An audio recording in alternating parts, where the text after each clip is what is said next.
1. Welcome back to the show, everybody. It's a Monday, which means only one thing. It's the Monday mashup here on the Upper Tier Podcast out there on YouTube. Head over there, drop your little support over there, subscribe, bell notification, share, like, all that good stuff. Joining me tonight for the mashup, we have Ian from Dynamo's Dozen. How we doing, Ian? The wolf pack is back, lads. The wolf pack is back. Oh! And also join me back from I'd say a mini hiatus, just a mini hiatus. The Dazzler. How are we, Darren? This week's mashup is brought to you by Jameson for all the outlaws in your lives. When we say mashup this week, it's because we are going to get mashed fucking up. Brilliant.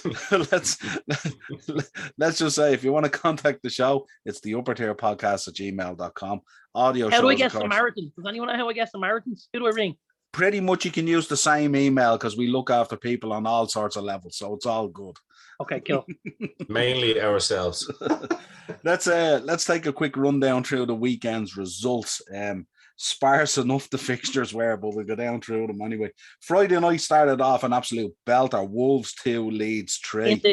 In the least kind of Benjamin Mendy way, we could touch on the FA Cup as well, couldn't we?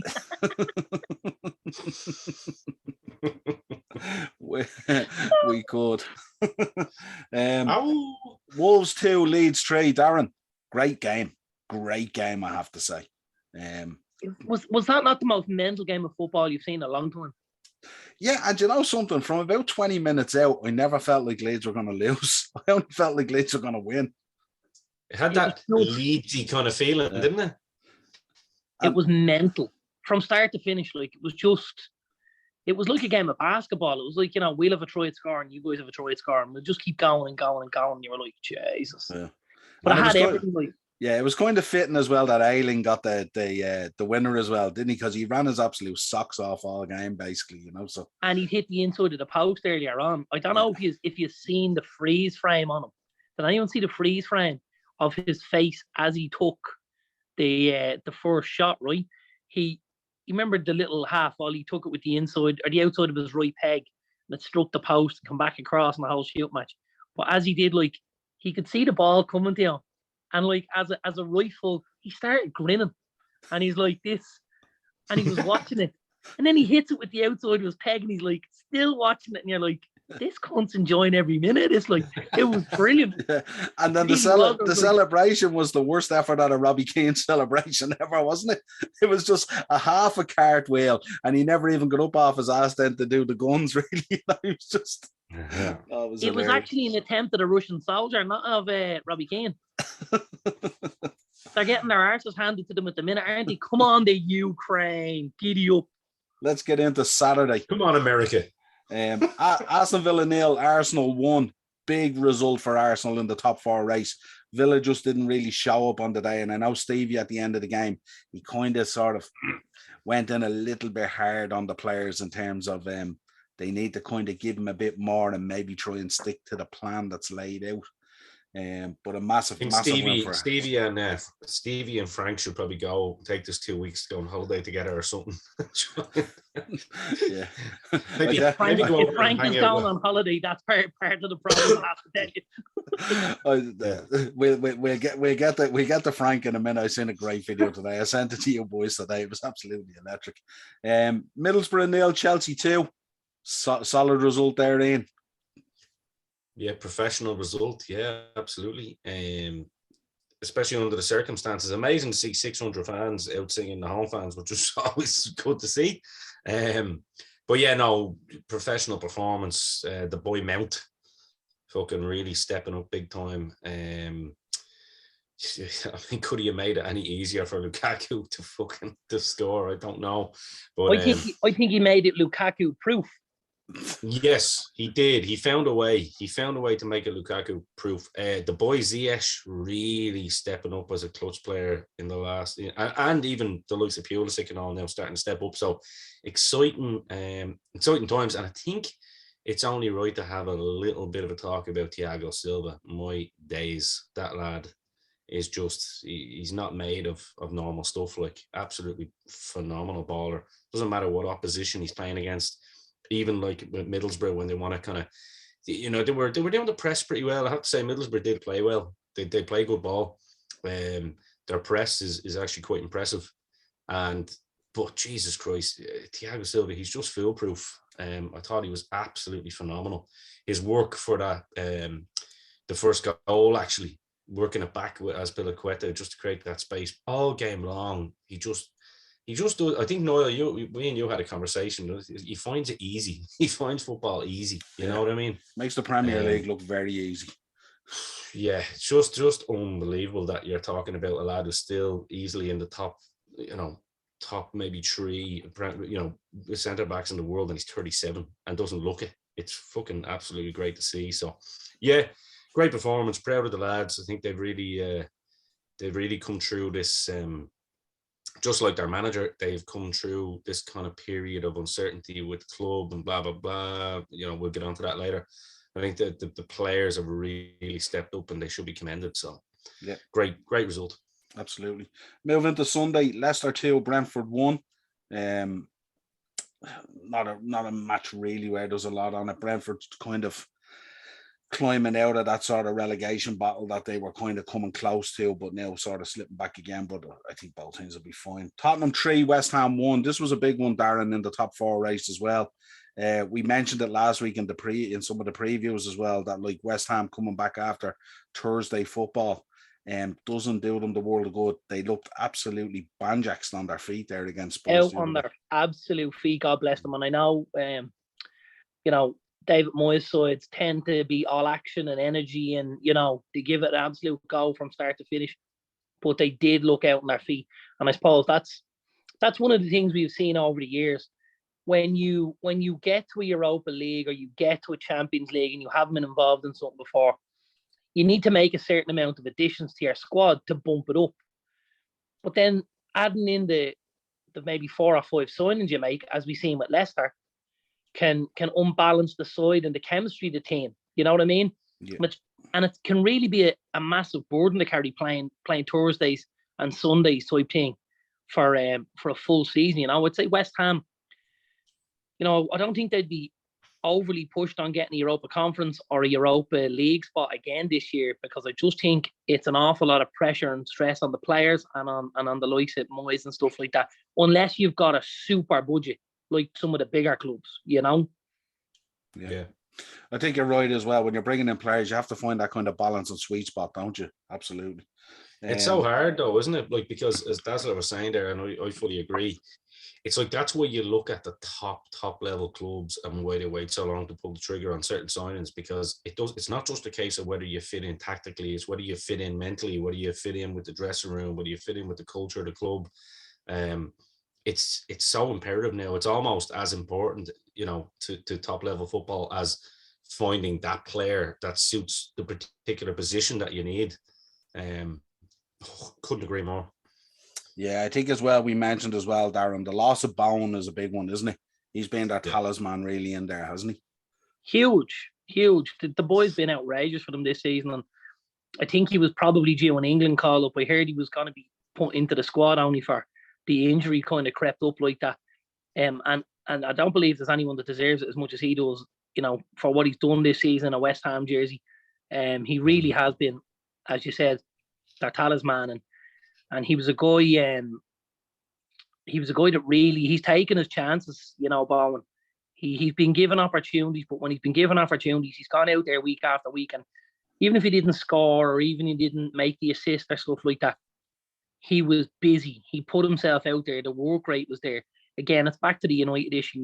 We have guys like, say, Ronaldo or Pogba, and if they don't score and they don't assist the team, they're not bringing anything. You have a guy like Bowen who isn't on the level of a Pogba, isn't on the level of a Ronaldo, but when he doesn't bring goals and he doesn't bring assists, he brings work rate, he brings energy, he brings the right attitude. And that's a massive thing going forward that has to change at United. And you've got to say, all the power in the world to the boy Bowen. He's doing a great job for West Ham. He really is. a Jared Bowen in a United team wouldn't look out of place at the moment in terms of what he could bring to that midfield, because sometimes you need that bit of shithousery, that that work rate, as you say, Darren. Just make players feel uncomfortable on the position. He's always pressing. He's always pressing, and he's busy and he's snapping at your heels. He obviously plays in that wide right position most of the time. Now, if he's going to play wide right and you've got Sancho wide left, that's, there's nothing wrong with that. You throw him into the mix with Elanga, then all of a sudden you've got three boys maybe that have the right kind of attitude and ability. Yeah. And then you're able to start overlooking. Obviously we know Jesse's out the door come the summer. We don't know what's going to happen with Martial. I would suggest he should leave. He absolutely should leave for himself and for the club. Rashford's a tough one. Where does he go from here? If he doesn't leave, I mean, he's really, really, really got to up his game. But I still think Rashford is young enough that, you can have a lull, you can have a dip and stuff like that and still come back. But he needs to be putting in the kind of work that a Bowen, even when Elanga's not playing well for United, he's busy. If he doesn't create, if he doesn't score, he's busy. He does his tracking, he closes, he presses the ball. He's somebody that the opposition have an eye on. And when the opposition have an eye on a player, there's always a little bit of space somewhere else for someone else. And that's the problem with the likes of Rashford at the minute. When he gets the ball, guys aren't worried about him. Guys are like, give him the ball. Happy days. It's like a member of the back four getting the ball. You're letting them have it because you're going, this kid's going to do nothing with this. So, we're happy out. Yeah. And that's mental to think about, especially what we've seen from him over the last 3 or 4 years. He can be electric at times, But there's big changes obviously coming down the pipe at United, hopefully. Yeah. I'm gonna come back to Rashford a little bit later in the show because I think we want to have a chat about other stuff as well.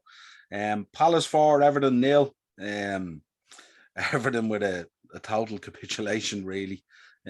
Alan, to me, when I seen that tackle straight away, I said, boom. You're heading down the tunnel, mate, without a shadow of a doubt. Came in with a double scissor chop right to the inside of the ankle as well, and absolutely upended him. And it was I genuinely couldn't believe there was people defending him and saying, like, I don't think it's a red. I was like, what? Really? What part of that do you not think's red? Like, man, is it almost Dazzler? Like, right, we'd be kind of I think the three of us would be traditionalists in the sense of what we know as a red and what's a yellow, right? Maybe it's our age and our wisdom and watching so much football, I don't know, but it seems to me like it's almost cool to fucking question something nowadays that, we're actually going to question the obvious just to create a debate. And you're like, and I get that, but sometimes just let your fucking big boy brain work instead of fucking trying to be Billy Big Bollocks and call it as you see it, regardless of who it is. Do you know what I mean? Well, I mean, if you're looking at, a tackle like that, right?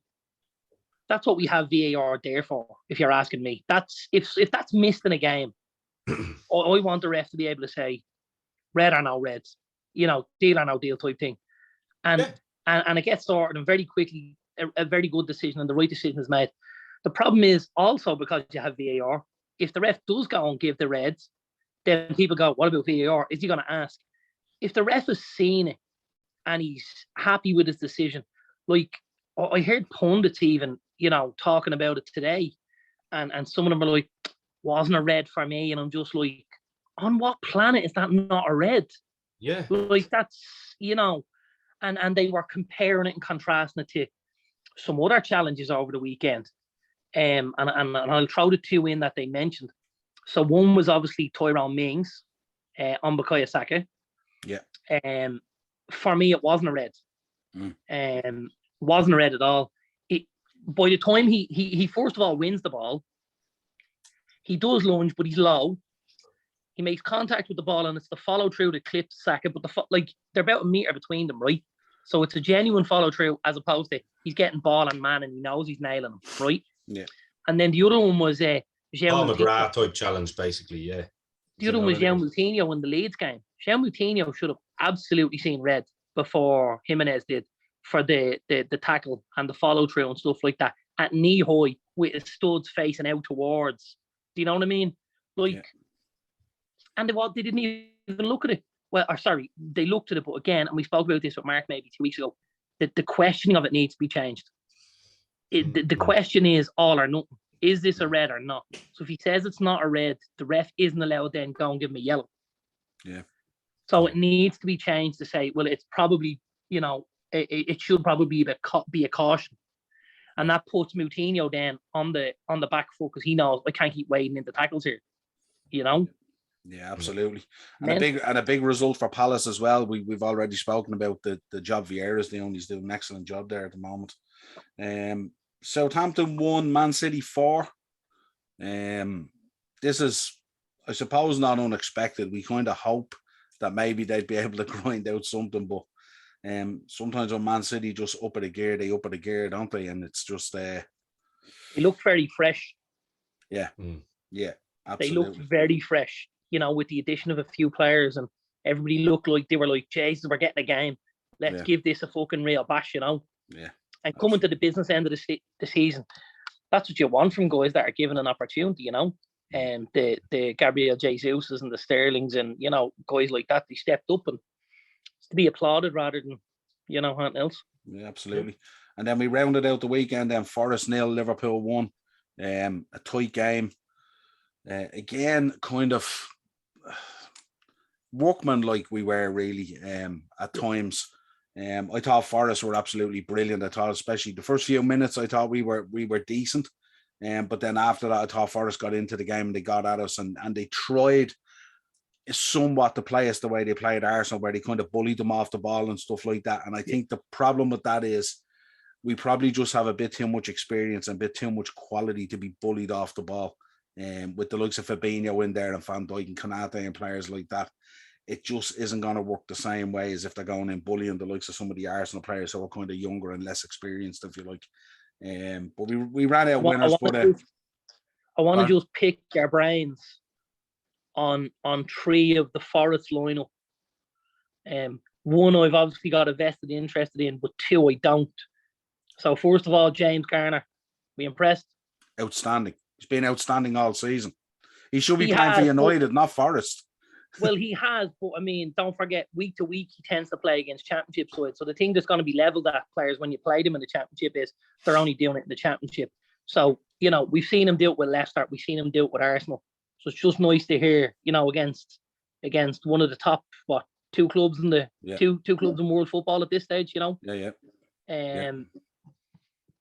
he was able to go and put a shift in and really show what he was able to do, Yeah, what I said with that as well, and I said it in the match reaction that's there on the channel as well, I said, knowing James Garner's in there and the way he plays and how he's kind of so strong and stuff like that, and especially with your man, who's the other guy in there with him, Yates, who was a very strong player as well, and I was worried about our lineup. Obviously, Fabinho that was sitting, but when you're putting Ox in there, who I think's a tad bit light, and when you're putting Keita in there, who, Keita either has an 8 or he has a 4. He's never really kind of like, he'll never give you that consistent type of 7, if you like. He's either really, really world class or he's shocking. And I thought the 2 boys, I thought Ox at times was lost. I thought Keita was okay, but didn't really make an impression on the game.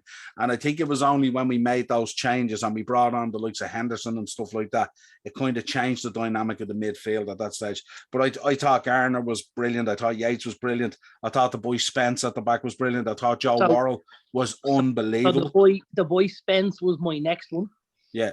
Because obviously he's been heavily linked with some of the biggest clubs across Europe in recent weeks.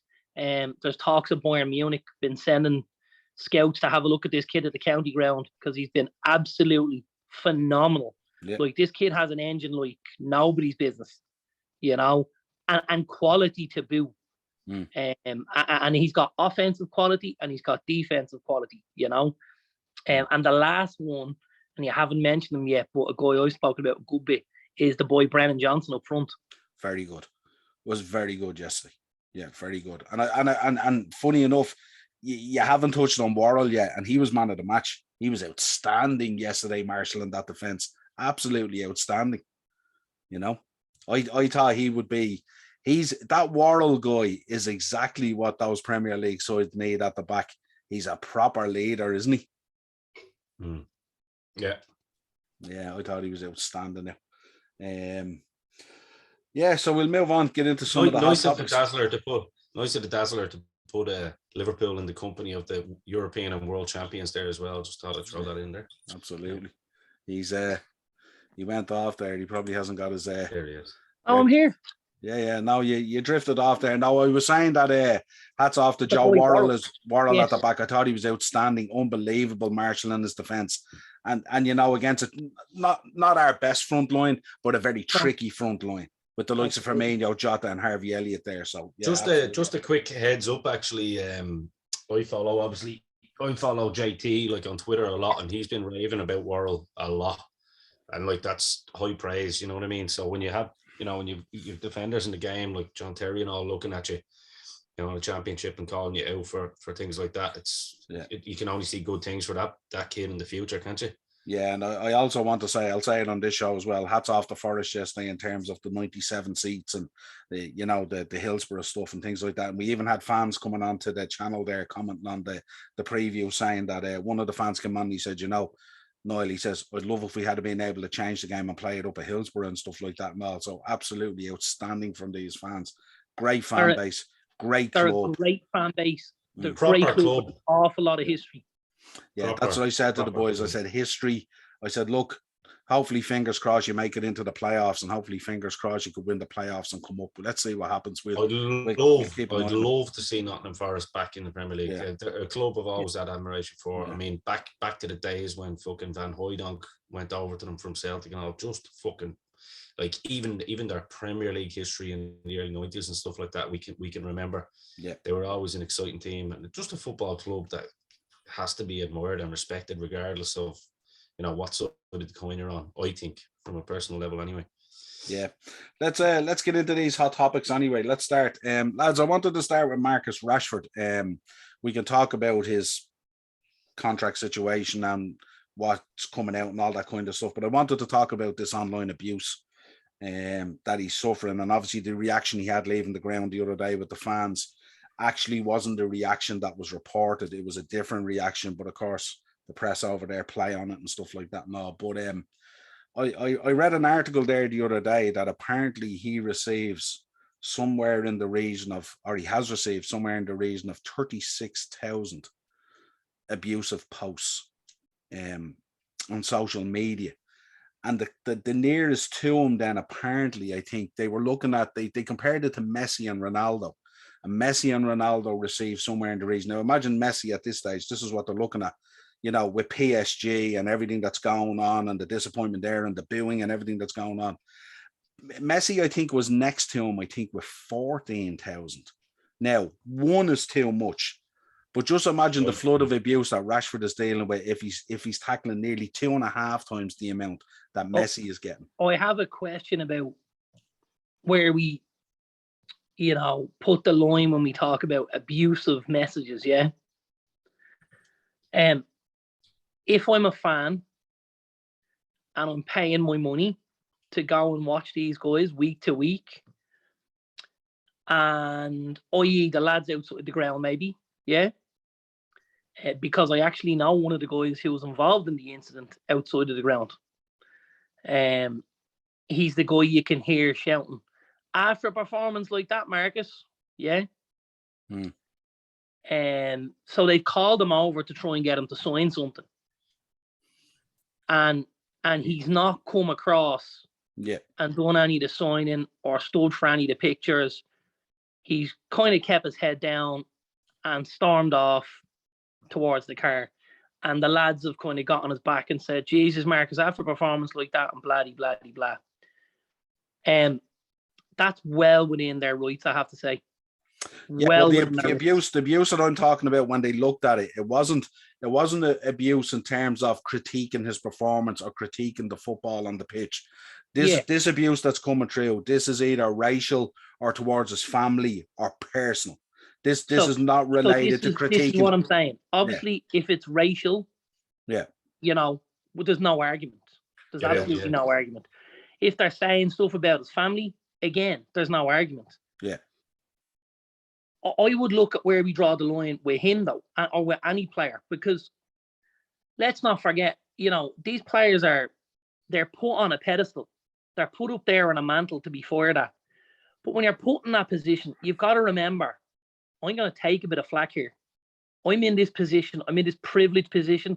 I'm wearing this jersey. I'm representing this club. I'm making all of this money, right? If all he has to worry about is a few online messages, and that's not to dumb it down or say he's not getting, if there's any sort of racial abuse, if there's any sort of, abuse where people are trying to say we're going to get physical with you, anything like personal that. Personal abuse. Anything like that.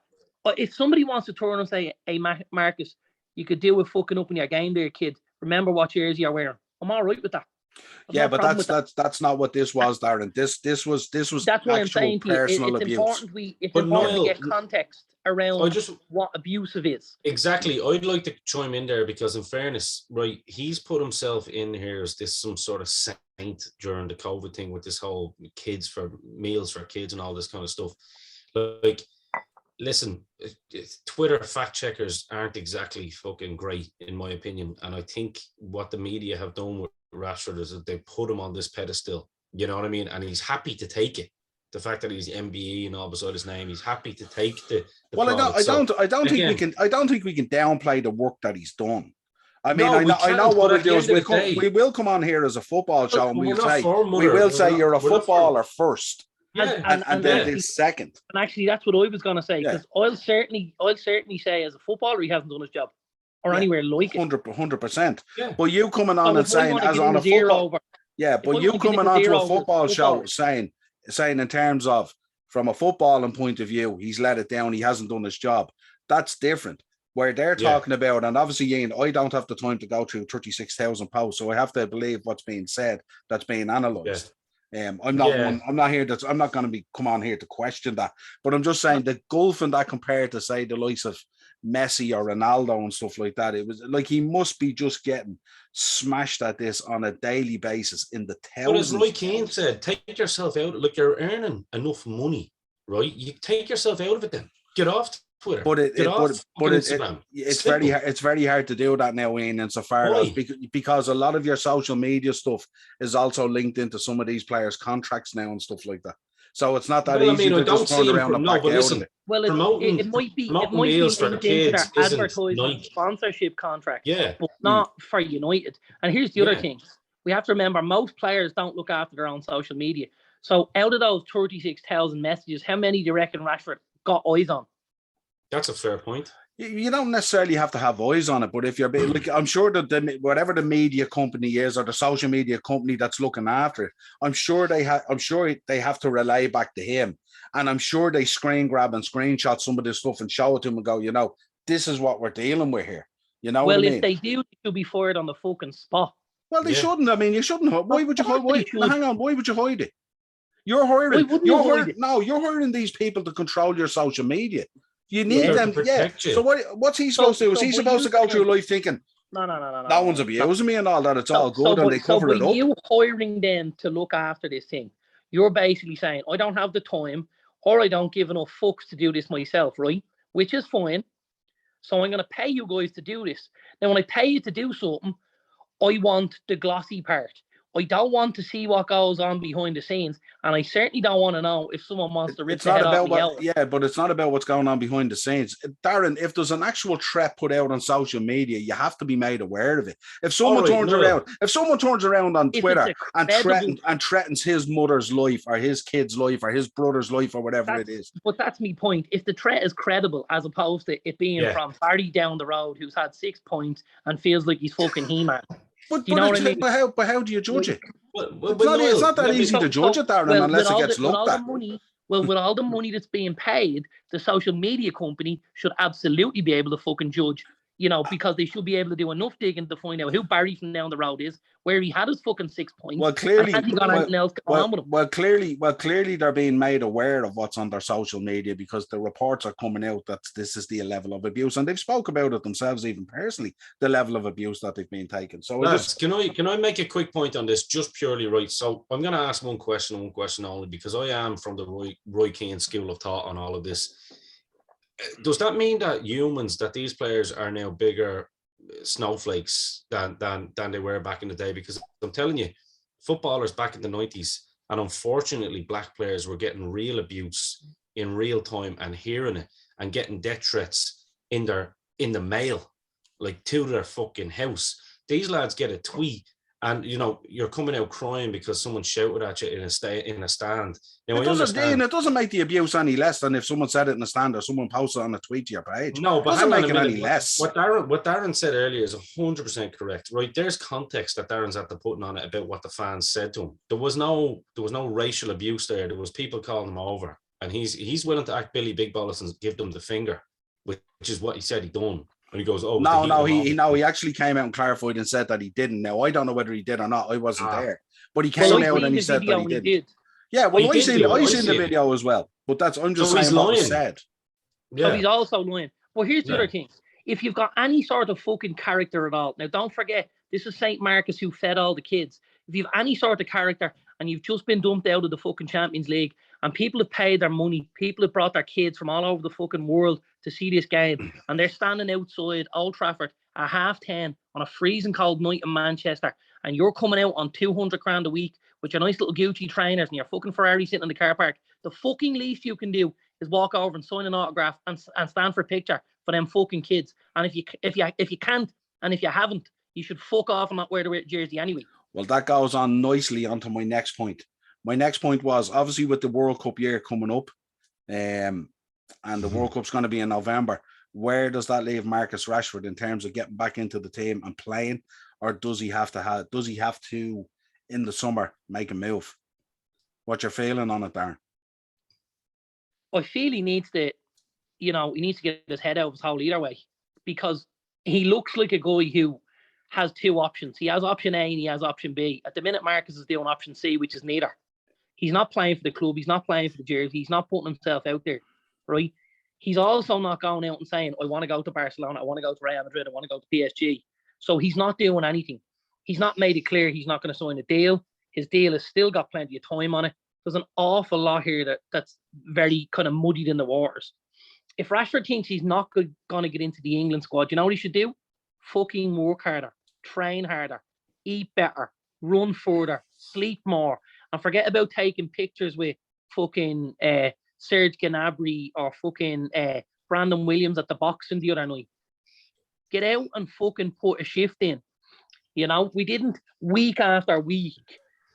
When Ronaldo was at United the first time round, and when he was preparing himself to become one of the best players in world football, we didn't see him sitting at the boxing every other night of the week. Do you know why? Just sitting at home eating fucking fish and pasta, getting himself ready for the following week. Yeah, and he was an hour there early before training, and he was an hour there after. And Marcus isn't. So it's about attitude and it's about mentality. You talk about it all the time when you talk about Liverpool. Mentality monsters.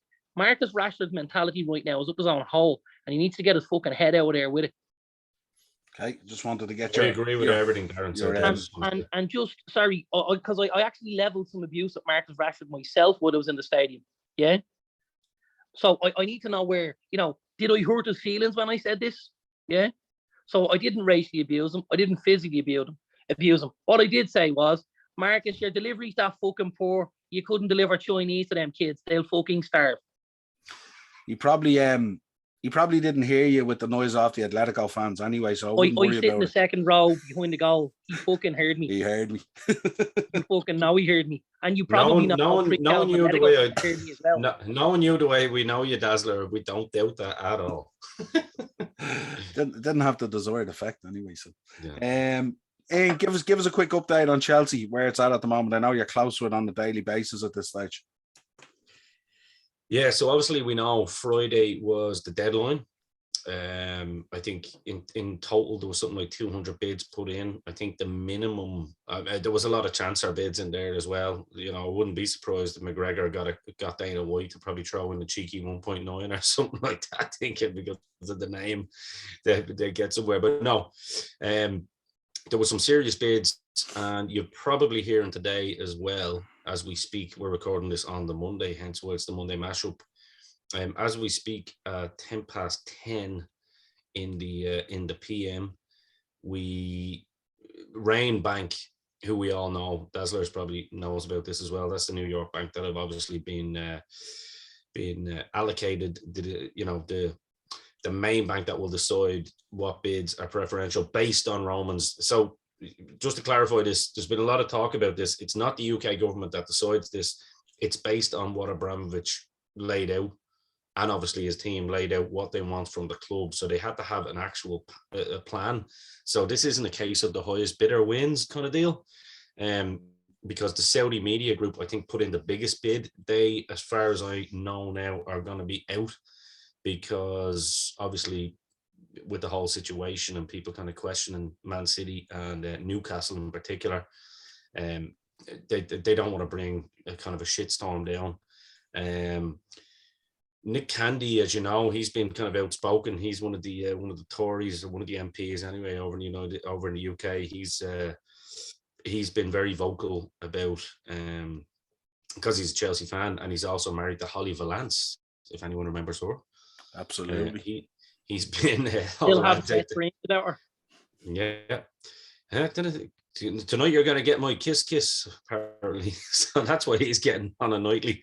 So no wonder he's sprightly about this. But he's got a South Korea firm involved today. I think worth they have something like 800 billion worth of assets. So he's at there finding some partners and upping his bid at the last minute. As far as I know, until they get down to the last three, anyone that has made it to the final kind of initial bidding stage have been able to up their bid, if that makes sense. So a lot of people are doing that. Yeah, he upped his today. Yeah. So he upped his today. The Ricketts family, this is the most controversial one. The Ricketts family, of course, who own the Chicago Cubs. Very, very far right-wing group who've come out with some nonsensical anti-Semitism, anti-Muslim statements that have been found out thanks to the hard work of all the Chelsea fans on Twitter. They've made it to the final stages. How, I don't know, but just as of today as well, Dazzler, you'll be happy with this one. Ourselves, the Chelsea Trust, have written an open letter to the UK government and to Rain Bank saying we don't want them anywhere near the club purely because of that. When you think about the amount of Muslim players Chelsea have, in particular with Ziyech and Rudiger and all that, there's no hope that there's no way that can go through. They've also had some controversy today that they wanted to update Wrigley Field, and they wanted an $800 million screen that went across the whole stadium. And they said if it doesn't happen, it has to be fan invested, and if it doesn't happen, they might pull the plug in the whole deal. So that shows you where they're at. And then the favourites is Todd Bowley's group, who is the owner of the LA Dodgers. He has the backing of a UK investor and a couple of other investors. I think goes upwards of 100 billion or something like that. That's what they have. But Todd Bowley in particular is exciting purely because of the work that he's put into the Dodgers. He seems to be very interested in sports. He's obviously tried to buy Chelsea back in 2014 and 2019 as well. I've listened to interviews with him talking about, sports and analytics and data and stuff. And as far as I know, I'm not a baseball expert. I don't think any three of us are here. But as far as I know, he's put together a team this year that is pretty much favourites for the World Series as well. So he's put his money where his mouth is. And his outlay apparently is the most attractive. And John Terry and his group are interested in both the Todd Candy side and the Todd Bowley side, where they're actually going to have fan interest in, where 10% of that will come down to the fans as well. So interesting times ahead. We'll pretty much, I think, without a doubt, we'll know by Friday who the next owner of Chelsea will be. My money and the smart money is on Todd Bowley. And then that should be completed by the 29th, where it'll be pending. Yours truly will hopefully be there for the first game under the new ownership. So there's a bit of luck there where it looked like there was no hope about 2 weeks ago, as you lads know. So interesting. Watch this space because it's going to change. I'd say by the time this podcast comes out, we'll probably know a lot more. So yeah. Champions League. an FA Cup draw. I feel like it was on Sky Sports News there, lad. Sorry, I was like, Jesus, I was in my best report. Felt like I should be outside the stadium with an umbrella. I doubt there'll be an updated news by the time this goes out because I'm pretty ready. I'm hearing, don't make loud noises. Don't go outside. Stay indoors. Don't take unnecessary risks. Yeah, I'll start with Darren first. Darren, Champions League draw. Thoughts on it? Yeah, didn't see it. but you're aware of the draw, and you're aware. No, you're not aware of who drew who, or no card in the game, so no interest. It's behind you, Dazzler. It's on your wallpaper. Did he get Atletico? Yeah. Yes. City got Atletico, Chelsea got Real, Bayern got Villarreal, and we got Benfica. Praise the Lord. Handy draw, yes. Yeah. That's where Liverpool's transfer budget is going these days. It's not into the players; it's into the right places. Hey, we had the toughest draw in the group stage. It's nice the way things balance themselves out. True. While at the game on Tuesday evening, there was a guy sitting behind me, and he just kept ranting and raving. He literally said the whole thing for 90 minutes. And I'll steal a little bit of what he said, and he just kept shouting, City will put 6 past this crowd. And that's all he kept saying for the whole 90 minutes.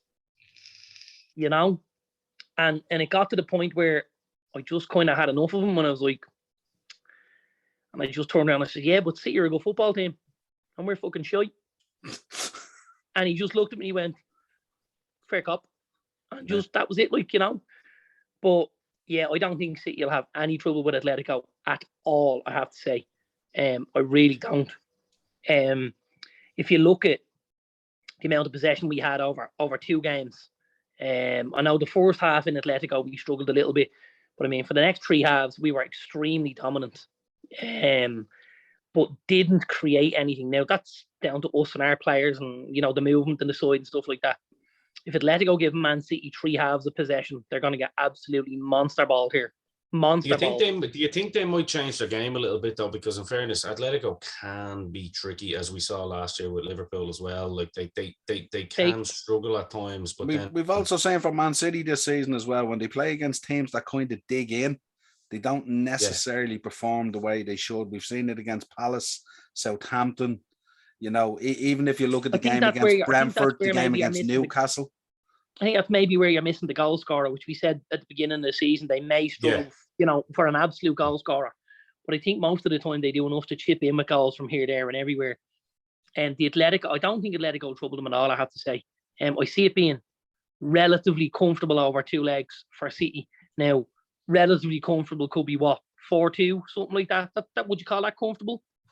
That's 2-1 each leg. Comfortable 4-2, nice goal, couple of goal lead. I don't think Atletico get within 2 goals in the final score, I have to say. I just think City have way too much going on. I thought Atletico were extremely well organised. They were well drilled. Simeone got the absolute tune he wanted out of them. But I think, being there and seeing it, there was a couple of players that could be got at. We just didn't. What did you think about the bottles and whatnot getting thrown at Simeone down the road? It didn't get much press coverage, which kind of bothered me a little bit. No, should it have happened? Absolutely not. I think there was a small bit of confusion about the celebration. He was going to do the knee slide or something, wasn't it? Yeah. So I think I think people preempted him doing something. I don't think they realised he was running down the tunnel. Yeah. The guy might have needed to go to the John or something. You don't know. But when he made that movement to run, I think there was a lot of fans expected the outcome to be very different, and maybe that's why they got in ahead of the game. Regardless, though, you know what I mean? Oh, listen, I'm certainly not defending it. Yeah. I know you wouldn't be that type of fan, Dazzler. That also goes for the young man that sat in the row in front of me, 3 seats to the left, who hit Jan Oblak with a bottle. Okay. So, the only reason I'm asking, Dazzler, because that wasn't a knock on you at all, because I know, like, no. The likes of your clan are proper fans. You know what I mean? At the end of the day, when you're at Old Trafford and you buy anything from the concession stands, the lids are removed. So the kid that was in front of me and 3 to the left threw an empty bottle of Diet Coke. So empty bottle bottles tend not to fly very well because they're empty. The ones that came from above were stuff that hadn't been. They had something left in them and stuff like that. But you're not allowed any beer or stuff like that. It's all bottles that would be plastic of the Coke or Fanta or water varieties and stuff like that. So I suppose from that point of view, United maybe did, their part to make sure that he probably lapped that up. To be fair, he probably went to the dressing room going, he's a pantomime villain. But you know what? He sent Atletico out from the word go. You could see what was going to happen. They were going to play for these tactical fouls. They were going to be rolling around, fixing socks, fixing tape, for the whole game. But they did it really well. And as horrible as it is to watch, as awful as it is to play against, the rules allow you to do a certain amount of that. Mm-hmm. And I suppose there's a naivety from a United side of you where maybe we don't do enough of that to help us get out. Like, did we do enough of that in the game against Aston Villa where we were 2 goals up, drew 2-2 and really could have lost the game? Where guys lying on their back enough, where their guys over at the corner flag being clever. We went, here were we a goal? We were a goal up against somebody in recent weeks. And instead of, it was the Spurs game. We were 3-2 up against Spurs. Somebody got the ball and we had a break. And I'm like, go to corner flag, go to corner flag, go to corner flag. And they slug it in. Yeah. Tucked inside, lost the ball, and Spurs went on a 4v3. Yeah. And I was like, what in the name of Jesus? Someone like that comes from the manager. Am I right in thinking it's the man we were talking about earlier about the abuse? I think he was the man who did it, wasn't he? Was he not the man who gave up the ball on that one? Probably got him another little bit. It was actually, no, you're dead right. That's who it was. Yeah, absolutely. Yeah. Probably got another few shovels of abuse for that one. But right, Niall, get back onto the Champions League. Yeah, back onto the Atletico Man United. Sorry, that's not what I'm missing. No, it's all right. Chelsea. Liverpool will take Benfica's pants down. Yeah. Yeah. City will beat Atletico. Bayern will find Villarreal difficult. That's a very interesting one, isn't it? Yeah. True. Yeah, they'll find it difficult, but they just have enough quality with the likes of Lewandowski to take those clinical chances. Yeah. The game of the round for me is Chelsea-Real because that's a game I could see going either way. I only see it going one way. I think it's another decimation like last year, to be honest with you. Really? Yeah, especially after watching the game last night, like I think the way Chelsea are coming into form and are pulled together. Now, I'm obviously exaggerating when I say a decimation. I'm not talking like a 4-1 over 2 legs kind of thing here. But the control of a match like last year. Yeah. I think control was. I think Chelsea have a little bit of. What, like we play good football when we need to. Our press is very good. I think we have a little bit of that grit that you say an Atletico has, but we have a little bit of the, we can match teams like Liverpool, as we saw in the Carling Cup finals, we saw in the Champions League final last year, and pretty much it's the same team. Do you know what I mean? Ian, those lovely gentlemen in China didn't pay all that money for those naming rights to that Carabao Cup for you to call it the Carling, right? I'm just putting that fucking out there now. Well, do you know why I'm calling it Carling? Sponsored. Dynamo's doesn't sponsored by Carling. Do people still drink that? There you go, baby. Carling. I'm a Premier League fucking mainstay. About 40 cans for a £5. 40 cans for €2. A pass, Dino. Good man. I'm Listen, with that. oil prices might be rising, but Carling is dropping. No, I personally think we are going to. Yeah, I just don't look. Benzema is a fucking threat. I mean, not enough is spoken about how good this lad has been this year. Having his best ever season in terms of returns. And was missing yesterday. And was missing 100%. I just have a feeling, I have a feeling that this is going to be. I think we will relish this now because with the whole, like there could be, and I suppose the optimism that I have compared to this time 2 weeks ago, is that the boys are producing on the pitch. I think this new ownership will obviously be in place by then. I think that could be a huge uplift for the club, and I think we do tend to be a clutch team at the end of the season. If you're looking, if last year's anything to go by, holy God, like it's it was proper clutch, you know what I mean? And I do think there's certain players that are stepping up. I don't worry about us defensively at the moment again. I think we're pretty solid there. You know, regardless of whatever happens with Rudiger, Christensen, and Spilicueta's contracts, I think that'll obviously be something the new owners will probably look to resolve as soon as they come in. But regardless, they are there now until the end of the season. And if anything, you know, if the last, you know, six results are anything to go by, these lads are going to step up and they're going to fucking play for the badge, which is just what you want to see. I think Real Madrid are in trouble here. I fancy us, and when I say comfortably, like a 4-2 over 2 legs wouldn't surprise me. I just think we're going to have a little bit too much for Real. Pressure's all on them, not us. It's the way I look at it. The pressure will be on you as well. Well, we are defending champions, so, of course. Yeah. We are defending champions. But what I'm saying is Real Madrid are the Champions League team. You know what I mean? Pressure is going to be on Ancelotti now because of last night's result. Xavi, you know, has those boys playing proper football. By the way, shout out to Xavi. I'm not a Barcelona fan at all, but my God, he looks like he's going to be a world-class manager. But yeah, I just think we'll have too much. I agree with Dazzler as well. I think Villarreal will give Bayern problems. I think Bayern will sneak through. It's going to be an interesting semi-final. If our predictions are true, it's going to be really interesting, isn't it? The potential for an all British semi-final or final again, should I say? Do you see it going that way, Darren? Do you see it being an all English final? Absolutely. You do? Yeah, absolutely. I really do.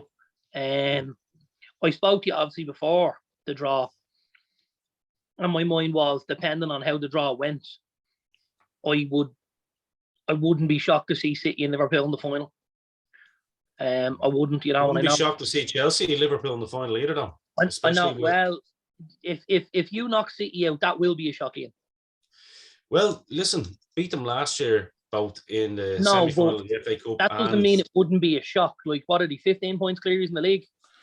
Yeah, that would be a shock. And over 2 legs rather than a one-off game as well. Yeah, and that's not. Like I say, we played them twice in the space of 3 weeks the last time as well. I'm just saying, I would not be again, lads. We didn't just look out in the Champions League last year. We won it dominantly, as in we beat Atletico really comfortably. We absolutely hammered Real Madrid, and I mean the Champions League final was mostly Chelsea. Let's be real. It was.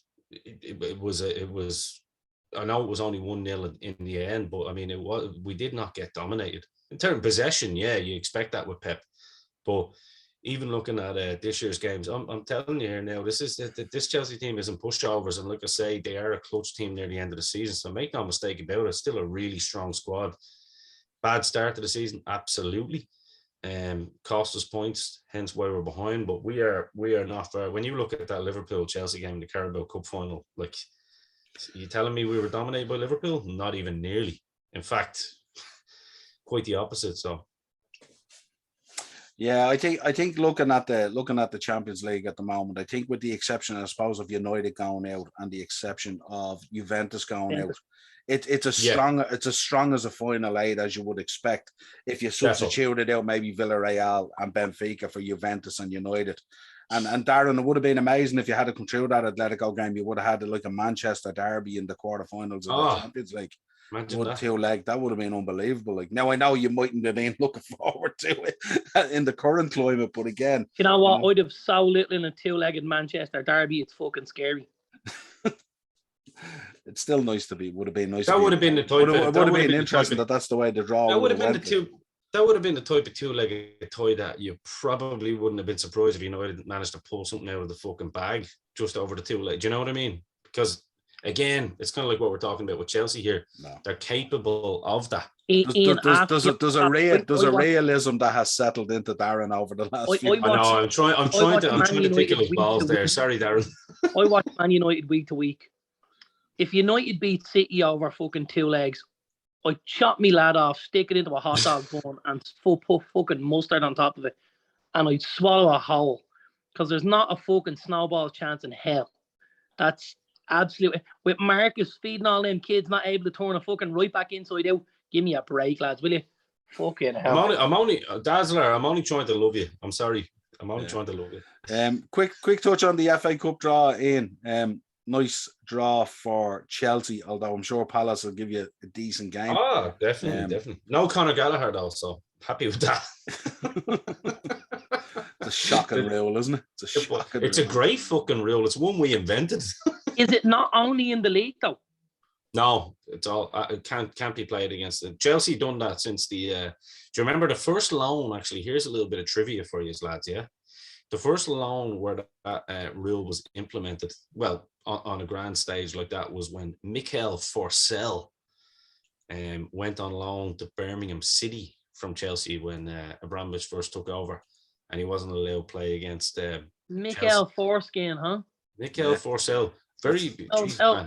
Finnish international. Remember him with the little fucking the little ginger / blonde, you know.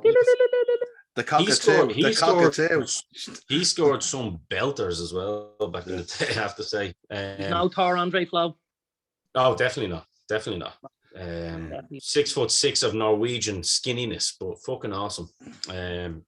No, I think that's been a real. So look, that's going to be an interesting one, and obviously, lads, can you just imagine that the Carabao Cup final was Liverpool-Chelsea, the fucking FA Cup finals Liverpool-Chelsea, and the Champions League finals Liverpool-Chelsea. Good Lord, I just hope VAR is frozen for those next two games. If that's the case, Liverpool will win a treble and City will get the title, yeah? That's fucking terrible. That will not be a good weekend for. Don't know about that. But look, if that happened and you don't hear from me in a couple of days, send someone. Just send someone, Dazzler. Preferably you just come. Our old friend, Mr. Jameson. Call over and bring that with you. I was gonna say, Dazzler, if that happens, just call over with a load of wrestling figures and a bottle of that. We'll just console me. Yeah. Lads, I just want to touch on United again for a second in terms of. Listen, okay now. No, you're gonna like this one. He knows where his listeners come from, Dazzler. He knows where his viewers come from. No, but this is I haven't been when I look at United and I see the way things unfold and the plans that they're put in place and what they're trying to do and stuff like that. Nothing kind of they've been doing so far really worries me. Ten Hag doesn't really worry me. Pochettino wouldn't really worry me. Fucking Cappuccino wouldn't fucking worry me. Ranić doesn't really worry me because director of football and now a consultant. Darren Fletcher learning on the job doesn't worry me. But you've been heavily linked today, I read, with Paul Mitchell, and now that concerned me, because this is a guy who has a bit about him. And I was thinking if he was to go into United, he could be that piece of the jigsaw that maybe unlocks the plan over the next 18 to 36 months. Well, I think if we isolate Mitchell on his own, I think the job might be a little bit too difficult. But, and you may not like this one, I don't think Ralph is as bad or knows as little as he's letting on as a manager at this stage, yeah? I think Ralph has an idea of what he's trying to do. I think it's very difficult when you've got a squad like what we've got at the minute with these overinflated egos and with these overinflated price tags and with these overinflated. And I think he certainly brought newer ideas to United. And the disrespect he's gotten, sorry, I just want to say that I've always been a big fan of his methods. I love the gegenpress. I just want to say, as an outsider, I think the fucking disrespect he's got from some levels is completely unwarranted. The man is a genius in his own right, like. But and here's the problem, and we've spoken about it before about football fans being fickle, and that moves in generations. And at one stage, it was Liverpool fans in the 90s. And then it probably moved to another set of fans in the 90s. And now all of a sudden, this has become United fans. No, I'll put my hand up. It was kind of still us and the naughties as well. I'm all good with that. Yeah, my fans as well. Fickle as you fucking like. The plastics, 100%. You know, you don't get to the level of the game that Ralph is at. You know, and for a fella eating a kebab in row 6 with a can of Fanta in each hand to tell you don't know what you're fucking talking about, you German prick. You know what I mean? What's he using to hold the kebab? That's what I was thinking. I was reverting back to you talking about putting your nodger in a hot dog bun. And I was thinking, what's he holding the kebab with if he's holding 2 cans? He's got big hands. It's on the belly. It's resting on the belly in between the tits, isn't it? You know, and you're like, you hear these guys and they're like, you know, this guy hasn't got a fucking clue. And I have to be very, very careful because we all know how outspoken I am. But even when I go to Old Trafford, as much as I'm a fan, I'm still an outsider, so to speak. You know, because I don't necessarily walk and talk a certain way. Sure. And so you've got to kind of guard yourself a little bit. I'm there with reel it in slightly. Yeah. Yeah, I'm there with my 14-year-old, and we'd like it to make it back to that nice hotel with the swimming pool and stuff like that, and the nice Range Rover. You're leaving with half your bottom lip missing nearly from chewing on it. Absolutely. And you're hearing these guys and you're like, you know, he hasn't got a fucking clue. And you're like, no, hold on here. Like this guy is revered in world football for his methods and stuff like that. And absolutely, we're not getting the results we want or we wish or we require at the minute. But that is as much to do with the fucking, you know, the cards he's been dealt and what's been left on the table from. And would I want to work with the United squad right now? Absolutely no chance. Do I think, and again, I know Ian will want to throw young Thomas into this, but for me, the 2 best managers in world football are Klopp and Guardiola. Do I think either of the boys would get much more out of that squad? Probably not. And that's how, and I revere those 2 lads, I have to say. I feel like they're amazing football managers. I've spoken about my admiration for the 2 of them, although it's very difficult as a United fan. But with the squad and with the attitude and with the way things are, I think if Jesus came in and blessed them 11, we wouldn't get more out of them. So there has to be a change. Mitchell coming in would be great. Ten Hag coming in would be great. And Ralph going backstage would be great. And that would be a massive power shift in Old Trafford. That would be a massive shift in the way people are thinking about doing business as opposed to the way we do business. You know, there's young Aaron Wan-Bissaka. He's had 17 good games for Crystal Palace. Let's throw 50 million at him, even though he couldn't cross at a fucking zebra crossing, right? Now, when he was at Palace, that was very evident. So whoever decided it'll be okay, we'll get him in. You know, we would, as United, be better off going for the opposite, which is a guy who could at least cross the ball but maybe couldn't defend, which is possibly something closer to what we have in a Diogo Dalot because we've so much football. Do you know what I mean? But no, we'll buy the guy that's really defensive, gets to the halfway line, starts losing blood and teeth because he's so defensive, and then is afraid of his life to put a ball in the box because he knows he can't clear the midget on the 18-yard line. You know, like it's and flavour of the month at the time. You tend to go in and buy players sometimes that are flavour of the month at the time. Yeah, you've got to be able to see past that, you know. And like we've spoken about it here. You know, there's flavour of the month all the time. Well, listen, if he hadn't have absolutely shot himself in the foot at Arsenal, would Aubameyang not be flavour of the month right now? Well, I'd like to say that as well. He might not even be playing. I'm going to surprise you boys here as well. I'm actually not going to disagree with you there, Dazzler, when you mentioned the 2 managers and Tuchel. And the reason being is because Tuchel hasn't obviously had that level of obviously success that the 2 boys have had, but also the level of longevity at a club. I mean, he's done an amazing job at Dortmund, done an amazing job at Mainz, done an amazing job at PSG, obviously left because of that board are fucking mental, and they're not even a football club. They're a fucking shite-hawk of an organization, in my opinion. Especially when you boo the best player of all time, you don't deserve him. That's just my 2 cents. But no, Tuchel, for him to get into that bracket now, you know, he's in danger at the moment of being a cup manager. You know what I mean? Being a cup specialist. And listen, that's what we were in the 90s. Chelsea were the best fucking cup team in the 90s. You know, one of them, obviously not ahead of United, but I mean, we were cup specialists. You know what I mean? So until Tuchel has that, I suppose, that bit of longevity. Listen, we know how good he is. He is going to eventually get that. If the new board come in and they kind of do back him in the right way, they give him that long-term 5-year contract. I mean, that's one thing, lads, that I am excited about. I'm not going to lie. With the end of the Abramovich era, I'm hoping it's the end of the hiring and firing era. I'm hoping that they come in and say, you are literally what these fans want. You're what we want. Here's your 5-year deal. I'll give you the director of football that you want, that you know, that we can work closely with, whether that be Petr Cech, who's doing an outstanding job, by the way. Then happy days. But yeah, I agree. I mean, without a shadow, without Jurgen Klopp and Pep Guardiola are the two best managers on the planet. And until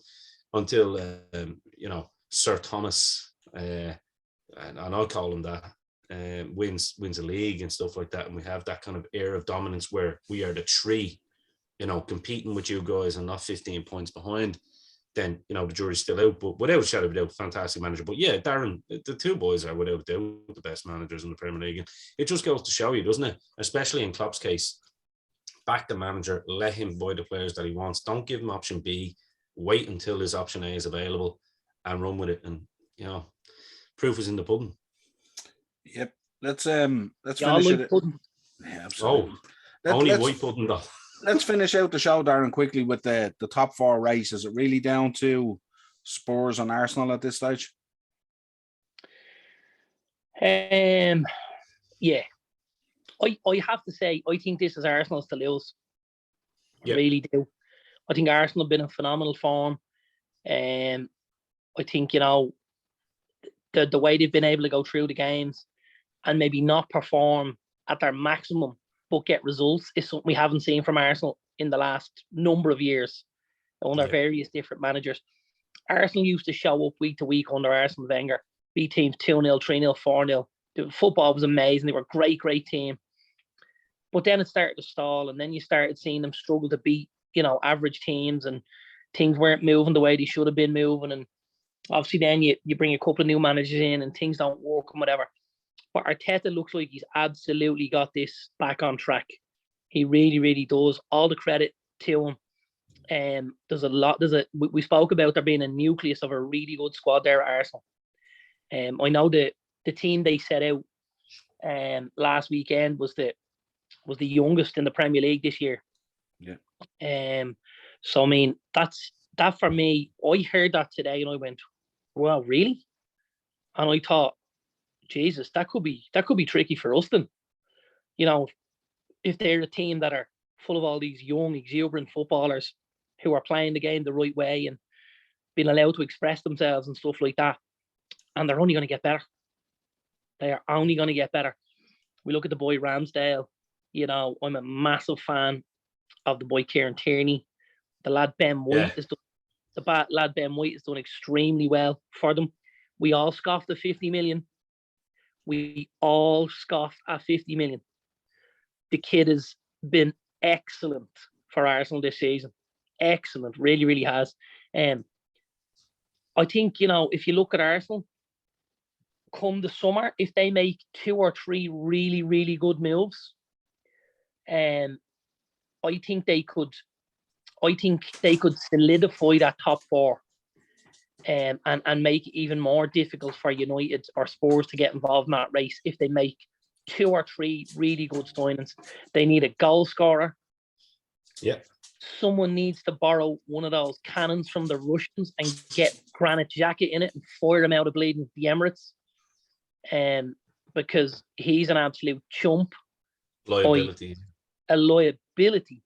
And to think it's at one stage they had an armband on that bloke that's fucking scary, I have to tell you. Because again, we spoke about Forest earlier, and I'm gonna throw Arsenal in there. Arsenal are a great club with an awful lot of history, a Highbury and stuff like that. And Arsenal always played football the right way, and other than the George Graham era, which was just get it done 1-0. But leave Georgie out of this, right?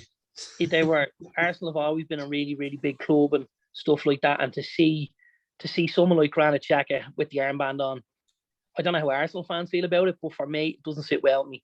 I think the guy's an absolute degenerate, I have to say. He really, really is. I I just think on the football pitch, he makes so many bad decisions. I think I don't even like the guy as a person. I've never seen him do anything that I thought he looks like a decent bloke. And there's guys on football pitches who do stuff every day, but I still don't think maybe he's an asshole. Granit Xhaka is an absolute asshole.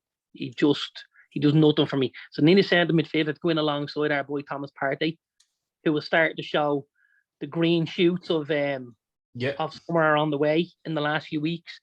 And we've got, obviously, then you get into that front 3 or 4. You've got Odegaard, you've got Saka, you got Martinelli, you got Smith Rowe. The spine of the team again. If they go get another centre half, they go get another centre midfielder, and they go get, two good strikers, they're going to give everybody big trouble next season. Can I just say, add on to that, just what Darren was saying, something kind of crossed my mind there. Obviously, Arteta played for the club as well, so he would have known Wenger's way and Wenger's vision. Obviously, Wenger lost the plot a little bit at the end and kind of bowed down to the ownership and kind of was all about making the money, which is obviously what a lot of Arsenal fans didn't like. Now, I am in no way, shape, or an Arsenal fan, as you lads know, but I can definitely respect them in terms of what they did as a club and 100% played football in what people consider the right way. I'm always going to be a little bit controversial in how I see football being played in the right way, because I'm such an Italian football fan, so I don't think there's a certain way you have to play it. I think Darren alluded to it earlier with Atletico Madrid. Look, if it's effective for your club and it's how you play and it works, fair enough. As long as you're only bending the rules a little bit, once you're playing the game, there's no right way, so to speak. We can't all play like Arsenal and City, unfortunately. But the point I'm making is, I see with Arteta what he's done is he's obviously, he's been under the learning tree then, of course, under Pep. Not many better people to be under the learning tree with, and Wenger. He's also played with Rangers, and also he does have that little bite. You know what I mean? He knows, he's one of the continental players that come over and knows and respects that kind of UK way of playing football. That there's a little bit of hardness in it. There's a little bit of stiffness, and what I'm thinking there is if he does make those couple of signings like Dazzler alluded to, you're looking at kind of the makings of the best of what Wenger had and the best of what Pep had, in the fact that he's got the young side. Because don't forget, Wenger, I think the Arsenal broke a record for playing one of the youngest teams as well back in the 90s. So you can see what he's trying to do here, and you can see where the method is behind his vision. And I have to say, like, for a man that was getting peppered with, getting him out of the club at the start of the season, fair play to him. I know he had a bit of a meltdown last week, which was also nice to see. Just to see that passion, you know what I mean? For right or wrong, whether you agree or disagree, that's what you want to see. You know what I mean? You want to see that level of frustrations, not coming out and tone the fucking usual lines, answering with the same generic fucking bullshit answers that so many managers do. You want to see that. And look, and it's, like you boys, wouldn't be the biggest fans of each other's club. I'm not a fan of Arsenal Football Club in any way, shape, or form, but absolutely admire what he's doing. And I agree, Dazzler, it's in his hands. And if the lesser of the two evils, in my opinion, between Arsenal and Spurs, I'm picking Arsenal. And it is the lesser of two evils. Yeah. But I'm picking Arsenal based on, someone gave me a great stat for all the Spurs fans out there. 16 of the big trophies won in London over the last 20 years. 16, 8 for Chelsea, 8 for Arsenal, none for Spurs, but they put Spurs in there anyway, just to show the zero. Yeah, I think it's certainly going to be interesting, especially they have a London derby coming up against each other as part of the league run-in as well, and that's going to be interesting when he matches himself up against Conte. That's going to be a very interesting dynamic. Yeah. That'll be exciting. So really looking forward to that. Huh? Don't bottle it, Graham. Hi, Graham. We're great. Well, lads, another great show as always. Appreciate you both coming on. We won't have a Monday mashup now, I think, for about 3 weeks. Because we don't really cover the international break, but we will be bringing you some very interesting shows A couple of re-releases from the vault, from interviews we did in Legend Series and stuff like that. And we're also bringing you a couple of interesting combined 11s, I would say, Darren, with a slightly different dynamic than what we usually do.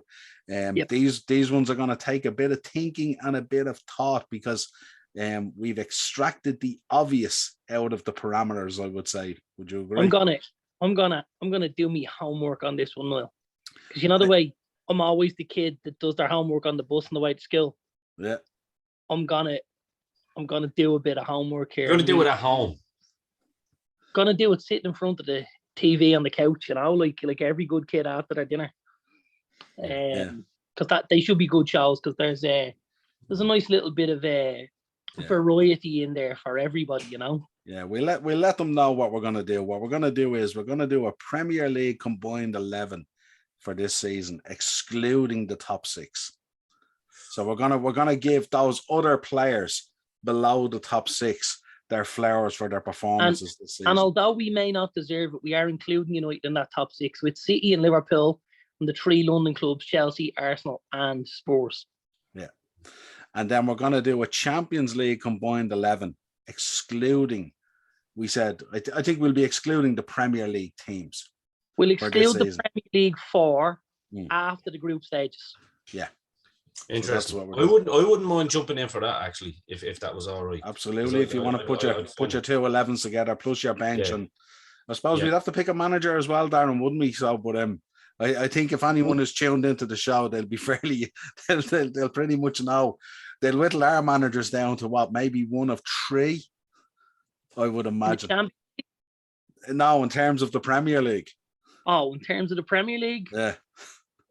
Yeah, well, 2 in my case. 2 at least, yeah, absolutely, yeah. So it'd be interesting. We like the old sunny South Coast, don't we? We do, absolutely, yeah. And obviously, Niall as well. We had said we'd do something later in the week, obviously, as the deadline for the new owners come in as well. So I'm sure we'll do that during the week, and we'll drop it in hopefully before Friday, just to.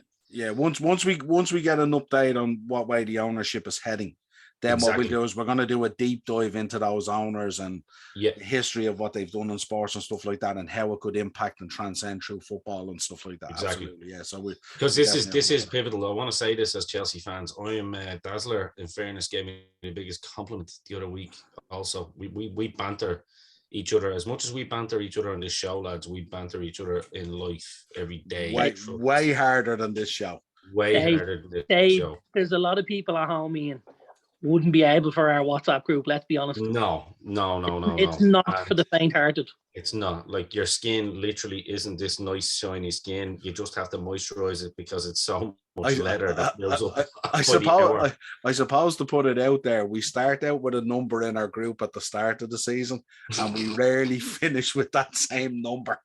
It whittles down. So, but Dazzler painted it. Big shout out to Wayne, who left the building quite recently.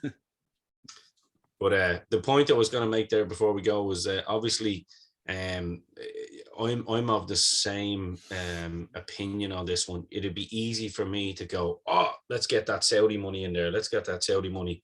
Doesn't sit right with me personally because of obviously the geopolitics that's going on over there as well. I'd find it very, very hypocritical of me to say, bring that in while there's shit going on over there. I would rather, and I think this is pivotal, and Gary Neville's alluded to it as well, this is pivotal that we get the right sort of owners in for the right reasons, regardless, whatever owner comes in, they're going to have money, but you want your football club to be run the right way, whether that's with the FSG model of kind of being more brand aware and buying players in for the right reasons. I think the days of just selling to any random fucker like Newcastle have done recently and not in the media are gone. And I think that's why it's important that we kind of talk about that, Niall, and do a deep dive into the potential, repercussions. Darren's licking his lips here to jump in. I know where this is going. I just like to garnish that with if the Saudi Media Corporation don't manage to get over the line their Chelsea bid, they can absolutely make a phone call to the Fat Yanks and come and take over Old Trafford. We are A-OK with Saudi money. You can stone anybody the fuck you want. I will line fuckers up outside Old Trafford for you.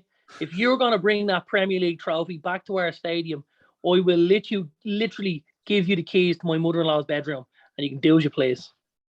And that just goes to show you that anyone would have taken Abramovich back in the day, and it's all been jealousy all along. I don't think we can end the show on a more somber thought, really. Till next time, till next time, folks. Of course, drop your comments down below. Let us know what you thought of the show. Hands off our Saudis. Yeah, I was only trying to come across as nice. Fuck it. I want the Saudis. I think when we do that deep dive show, we might have to bring Darren on for that one. Actually, it might not just be me and you, Ian, because I think so. He might have a very different opinion. And hey, listen, there's problems with the American models as well. They're not squeaky clean either. You know, there's a lot of problems going through them. If you're a billionaire, trust me, just look up a mafia movie and see where the money potentially came from. Yeah, there's normally a head at the bottom of any boot that's a millionaire, without a shadow of a doubt. Check out New York Harbor. Till next time, my friends, a pleasure. Cheers, guys. Thanks, lads.